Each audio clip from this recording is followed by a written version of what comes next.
Every year in the NBA, there's always something different. Players change, decline, and evolve. And this year we're seeing a few players that have changed their play style in this year's 2020 NBA season. Just like we saw last year with certain players like Justice Winslow becoming more of a point guard, Derrick Rose changing his style from being more of a slashing point guard to a point guard who now has more of an outside and jump shot game. This season we're seeing a few players, and we're going to get into 6 NBA players that have changed their play style this season. So with that said, if you enjoy these types of videos, please be sure to hit that like button to show your support. Let's aim for 2,000 likes for the next video. Why not hit that subscribe button for more NBA content every single week, and hit that notification button so you never miss an upload. And also, before I get started with the video, let me know which players you believe have changed their play style in the 2020 season. I really want to hear, but without further ado, let's get into it. At number 6, Jimmy Butler. Jimmy Butler's decision to join the Miami Heat was a weird one. He was leaving a championship level team in the 76ers who had Joel Embiid, Ben Simmons, Tobias Harris, and he was joining a Miami Heat team who practically had no superstar players. He had Bam Adebayo, who was a young player that was just coming off the bench, but would start in a replacement for Hassan Whiteside, but nobody could have expected Bam to have this good of a jump and turn into an all-star this quick. And then you had players like Goran Dragic, who was coming off an injury, Tyler Hero, who was just drafted, and Kendrick Nunn, who was undrafted and picked up by the Miami Heat. So the overall team didn't look like a championship level team, but this season with Jimmy Butler, the Miami Heat have become one of the better teams in the Eastern Conference, and that is mainly due to getting Jimmy Butler. He isn't a superstar player like LeBron James, Kevin Durant, James Harden, or Giannis Antetokounmpo, but he is an all-star level talent. But the one thing that's impressed me and many Heat fans is that Jimmy Butler has changed his play style dramatically this season.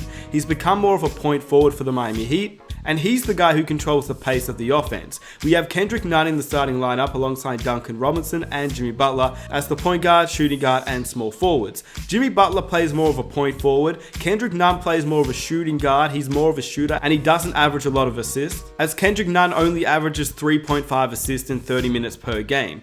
And that's why Jimmy Butler has taken the reign of the point guard load for the Miami Heat. He's basically the point guard with Kendrick Nunn at the 2, Duncan Robinson at the 3, alongside the bigs and Bam Adebayo and Myers Leonard. This year with the Miami Heat, Jimmy Butler's averaging 6 assists, which is the best of his career.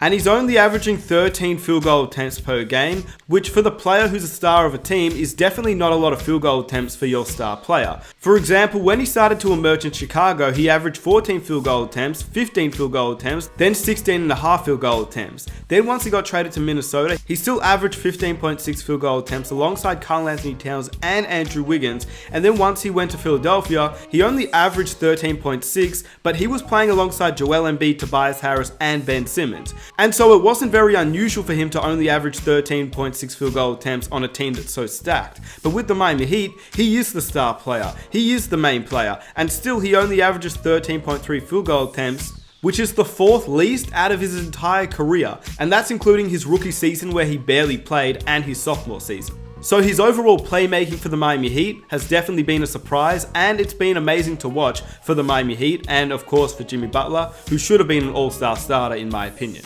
At number 5, Malcolm Brogdon. Malcolm Brogdon had previously played for the Bucks, and he was a very big loss. Obviously, the Bucks haven't felt it too much as they're the best team in the NBA, and you've got Giannis and Chris Middleton still doing their thing. But a 15.6 point per game player who averaged 4.5 rebounds, 3 assists, shooting 92% from the free throw line, 42% from 3, part of the 40-50-90 club, it was still a pretty big loss to lose him. But for the Indiana Pacers, he's played very well, and he isn't really playing much of a shooting guard role anymore, and he's changed his play style to become more of a point guard. This year, he's gone from 3.2 assists last season to 7.3 assists this season. That's an increase of 4 assists per game in only 2 extra minutes per game.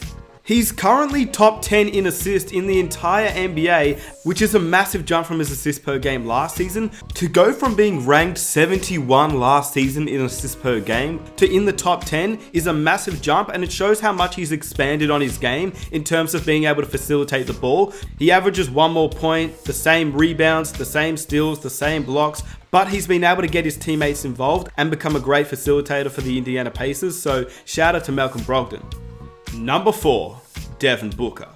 Devin Booker is surprising because you'd assume that Devin Booker is one of the greatest three-point shooters in the entire NBA, as that's what he was known as coming into the NBA. A great three-point shooter, a guy that could get his shot off from basically anywhere on the court.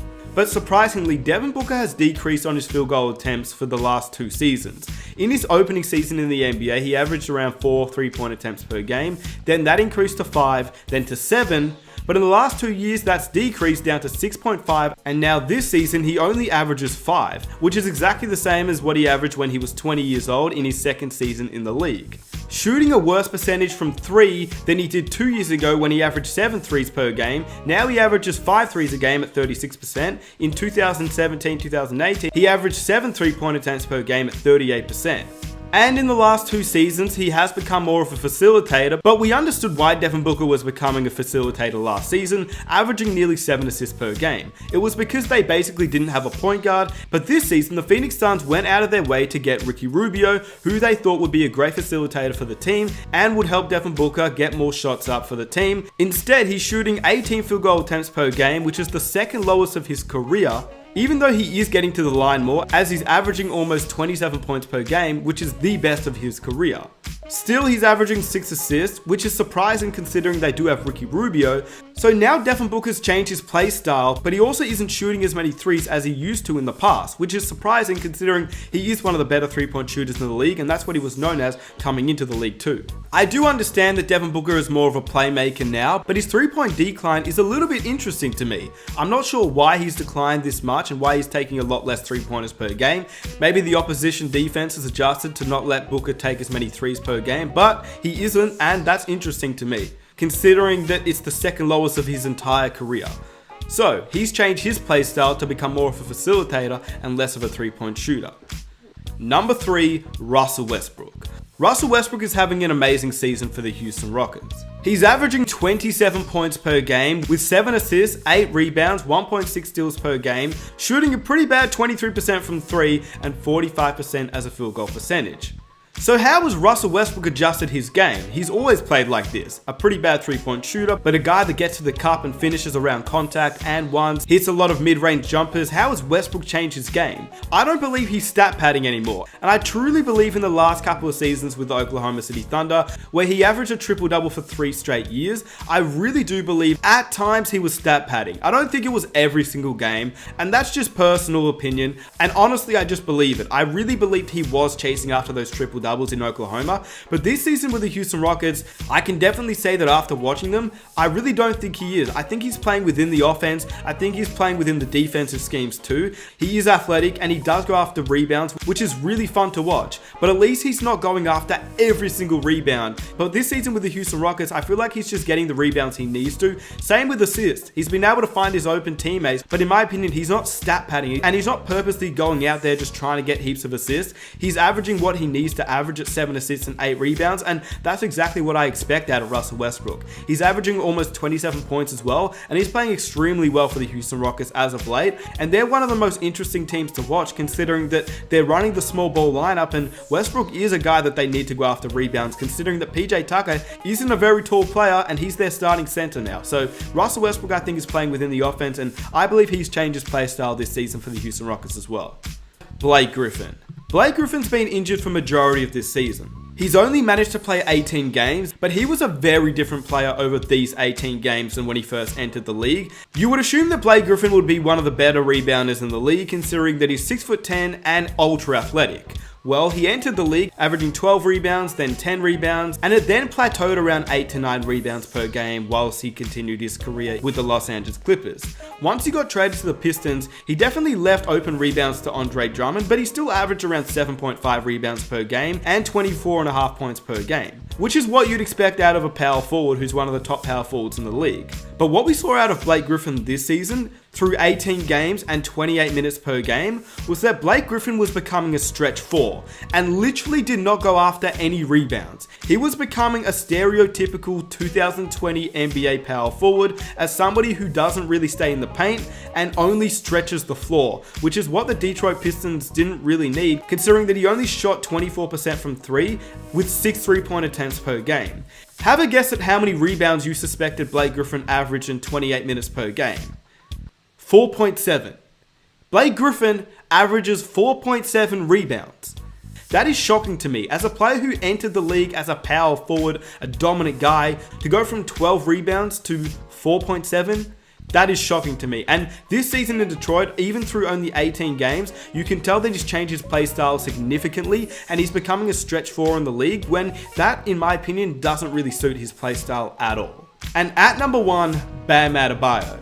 It's weird to say that 2 players on the same team can be in the same list for players who have changed their play style, but Bam and Jimmy Butler have both definitely changed their play style. Bam entered the league as a backup center / power forward for the Miami Heat, and he was a player who would go out there and show heart and hustle. He would average 8.9 points last season along with 7.3 rebounds, as well as nearly 1 steal and 1 block per game. He was playing backup to Hassan Whiteside, and once the Miami Heat traded Hassan Whiteside, we've seen Bam Adebayo take over for the Miami Heat starting power forward position, and he's averaging 16 points with 10 rebounds per game, 1.2 steals, 1.2 blocks, shooting 58% as a field goal percentage in 34 minutes per game, and he's been named an all-star player for the Miami Heat. The one thing about Bam Adebayo is he's now one of those players who actually takes up the ball for the Miami Heat. He's actually a facilitator, averaging around 5 assists per game, which is pretty amazing for a guy who's a power forward center in the league today. Bam's ability to take the ball up the court, get by his defenders with his quick first step and ball handling is something I believe he's really changed this season, and he's been able to show off this season what he's able to do with his ball handling on the court, which is why his play style is so unique at a guy of his size. With that said, let me know what you think about these players and their play styles in the comment section down below. If you have any other players that you believe have changed their play style, I want to hear it down below as well. If you enjoyed the video, please hit that like to show your support. Subscribe if you're new for more NBA content every single week. Hit that notification button so you never miss an upload. It's been your boy